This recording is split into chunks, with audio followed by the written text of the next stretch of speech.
আসসালামু আলাইকুম everyone, welcome back to a new video. আজকের ভিডিও টপিকটা হচ্ছে HTML formatting. HTML formatting tag সম্বন্ধে আমি বিস্তারিত আলোচনা করব। So let's get started. প্রথমত HTML টেক্সট ফরম্যাটিং এর যে ট্যাগগুলো আছে সেগুলো আমরা এক নজরে দেখে নিই। HTML formatting elements গুলো হচ্ছে B tag, it stands for bold text, strong tag, তারপর italic tag, তারপর M, mark tag, small, del, in, sub, don't worry, আমি সবগুলো এলিমেন্ট বিস্তারিত আলোচনা করব, আপনাদের বুঝিয়ে দিব। প্রথমে আসি HTML B ট্যাগ এবং স্ট্রং ট্যাগ। আচ্ছা, HTML B ট্যাগটা হচ্ছে বোল্ড। কোনো টেক্সটকে আমরা যদি বোল্ড করতে চাই তাহলে আমরা B ট্যাগ ইউজ করি। ফর এক্সাম্পল, আমি যদি আমার এডিটরে যাই এবং আমি এখানে লিখলাম B ট্যাগের মধ্যে লিখলাম হ্যালো ওয়ার্ল্ড। এখন আমি চাই হচ্ছে হ্যালো ওয়ার্ল্ড, এই টেক্সটার অর্ধেক হ্যালোটা আসবে বোল্ড। আমি বোল্ড টেক্সট করতে চাই, তাহলে আমি বি ট্যাগের ভিতরে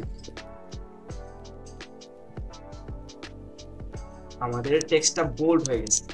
সো আমরা বোল্ড করার জন্য আমরা বি ট্যাগ ইউজ করি টেক্সটকে বোল্ড করার জন্য। তারপর এখন আসি স্ট্রং ট্যাগ। এখন স্ট্রং ট্যাগটা কি করে, এখন এখানে একটু বুঝার বিষয় আছে। স্ট্রং ট্যাগটা ঠিক একই জিনিস করে, বোল্ড এবং স্ট্রং দুটোই একই জিনিস করে। তাহলে আপনাদের মনে প্রশ্ন আসতে পারে যে এখন এখানে আমরা বি ট্যাগ ইউজ করি না কেন, আমরা কেন স্ট্রং ইউজ করি, বা এই স্ট্রং ইউজটার ইউজ কেস কি, আমরা কেন ইউজ করি স্ট্রং। আমরা যখন স্ট্রং ট্যাগ ইউজ করি তখন আমরা HTML কে আমরা আমাদের ব্রাউজারকে সিগন্যাল দিই যে এই টেক্সটটা ইম্পর্টেন্ট, এই টেক্সটের ইম্পর্টেন্সটা আছে। কিন্তু আমরা যদি শুধু বি ট্যাগ দিই ঠিক সেম বোল্ড হবে, কিন্তু এটার ইম্পর্টেন্সটা থাকবে।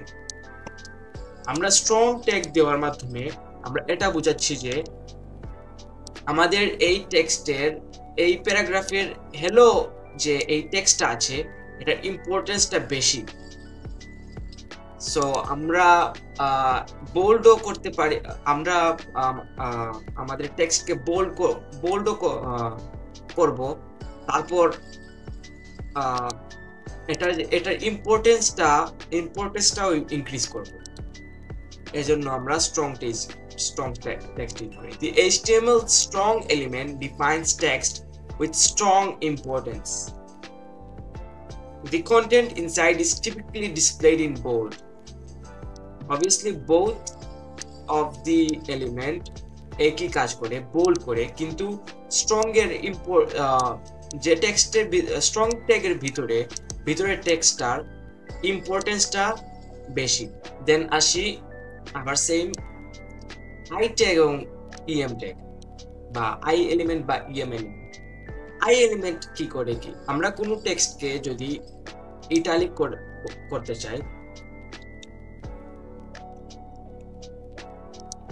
তাহলে আমরা আই ট্যাগটা ইউজ করি। ইটালিক হচ্ছে ওই একটু মানে বাঁকানো আর কি, টেক্সটটাকে একটু বাঁকানো, বা এটাকে ইটালিক টেক্সট বলে, আপনারা হয়তো অনেকে জানেন, বেশিরভাগ মানুষ জানে। সো আর এখন ইএমটা কি করে, ইএমটা সেম কাজ করে, both does the same job, উভয়, কিন্তু ইএম এর ইম্পর্টেন্সটা বেশি। আই ট্যাগের ইম্পর্টেন্সের চেয়ে ইএম এর ইম্পর্টেন্সটা বেশি ব্রাউজারের কাছে। দেন আসি স্মল ট্যাগটা কি করে, স্মল ট্যাগটা আমাদের লেখাকে, আমাদের টেক্সটকে তুলনামূলকভাবে ছোট করে। একটু ছোট ছোট ছোট হয়ে যায় আর কি, তুলনামূলকভাবে ছোট করে। That's it. আমরা এই ট্যাগগুলো ফরম্যাটিং, টেক্সট ফরম্যাটিং এর জন্য ইউজ করি। তারপর আসি মার্ক। মার্ক কি করে? মার্ক ট্যাগটা করে কি, আমাদের টেক্সটকে হাইলাইট করে বা মার্ক করে, মার্কিং করে। আমরা অনেকে কালার পেন্সিল দিয়ে অনেক সময় আমাদের ইম্পর্টেন্ট টেক্সট বুকের ইম্পর্টেন্ট লাইনগুলো আমরা নোট করি না, এরকমই আর কি। তখন আমি যদি চাই মার্ক ট্যাগের ভিতরে আরো টেক্সট, সবগুলা টেক্সট মনে করেন যে পুরোটাই ইম্পর্টেন্ট বা পুরোটা আমরা দেখাতে চাই, তাহলে আমরা মার্কের ভিতরে সবগুলো রেখে দিব। এখন আসি ডিলিট ট্যাগ বা ডিলিট এলিমেন্ট। এখান থেকে কপি করে নিই। এখন ডিলিট ট্যাগটা কি করে বা ডিলিট এলিমেন্টটা কি করে? এখানে আমরা যেরকম টেক্সটটা আমরা অনেক সময় খাতায় কিছু ভুল হলে আমরা কেটে দিই না, এরকম আর কি একটা এফেক্ট বা এরকম একটি স্টাইলিং বলা যেতে পারে আর কি।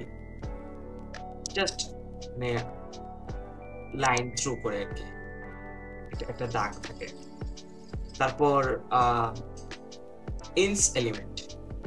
ইনসার্ট এলিমেন্ট প্রবাবলি এটার পূর্ণ নাম। The HTML ins element defines a text that has been inserted into a document. মনে করেন যে এইটা যে কোনো টেক্সটটাকে, মানে এটা ব্রাউজারকে বলে দেয় যে এটা ইনসার্ট করা হয়েছে ডকুমেন্টে। দেখি একটু এক্সাম্পল দিয়ে বুঝাই। মানে এটা আর কি আমাদের ডকুমেন্টকে বুঝাচ্ছে বা আমাদের ব্রাউজারকে এই সিগন্যাল দিচ্ছে যে এই ডকুমেন্টটা, এই টেক্সটটা ইনসার্ট হয়েছে আর কি। এটা ইউজুয়ালি আন্ডারলাইন হিসেবে আসে। আমাদের মনে করেন যে কোনো টেক্সটের নিচে আমরা আন্ডারলাইন দিতে চাই, তাহলে আমরা ইনসার্টটা ইউজ করি।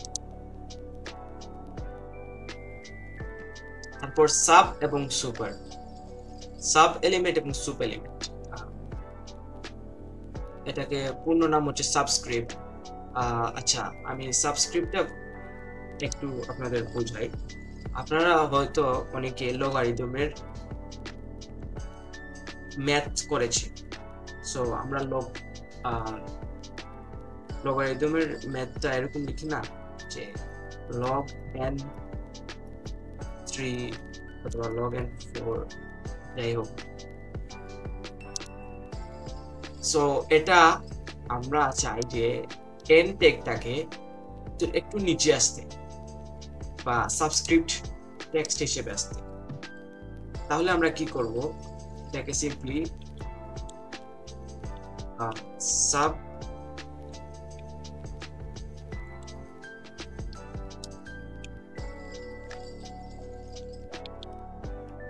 এনটাকে আমরা সাব ট্যাগের ভিতরে রাখবো। তাহলে আমরা খুবই ছোট ছিল, সরি। এখন আপনারা দেখতে পাচ্ছেন যে আমরা সেই লগের ম্যাথটা ডিসপ্লে করতে পারছি সঠিক। এখন একইভাবে আমরা যদি চাই যে H2O এটা ডিসপ্লে করতে, এখন H2O যদি আমি লিখি তাহলে তো এটা অবভিয়াসলি আমাদের বইয়ের মতো হবে না।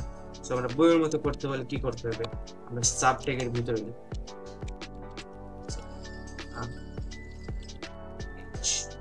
প্রবলেম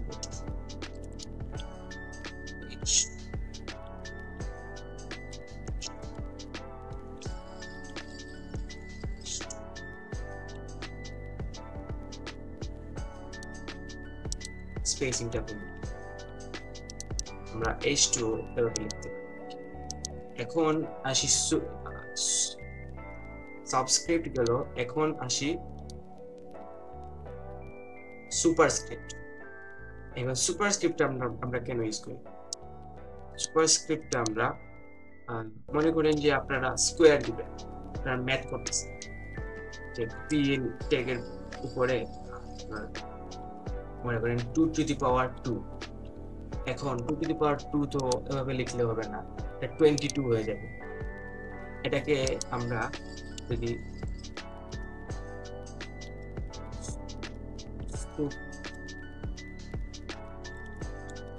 এই এলিমেন্টের ভিতরে রাখি তাহলে এটা স্কোয়ার হিসেবে আসবে। সো এই তো আমরা আজকে কি কি শিখলাম। আমরা বি ট্যাগ সম্বন্ধে জানলাম, ইএম সম্বন্ধে জানলাম, আই সম্বন্ধে জানলাম, small tag, strong tag, sub tag, soups text, তারপর ইনসার্ট টেক্সট, ডিলিটেড টেক্সট, তারপর মার্ক বা হাইলাইটেড টেক্সট। সো আশা করি আপনাদের ভিডিওটি ভালো লেগেছে। ভালো লাগলে লাইক করবেন, কমেন্ট করবেন, তারপর সাবস্ক্রাইব করে দিবেন, তারপর আপনার প্রিয়জনের সাথে শেয়ার করতে পারেন। সো দেখা হচ্ছে পরের ভিডিওতে, সে পর্যন্ত।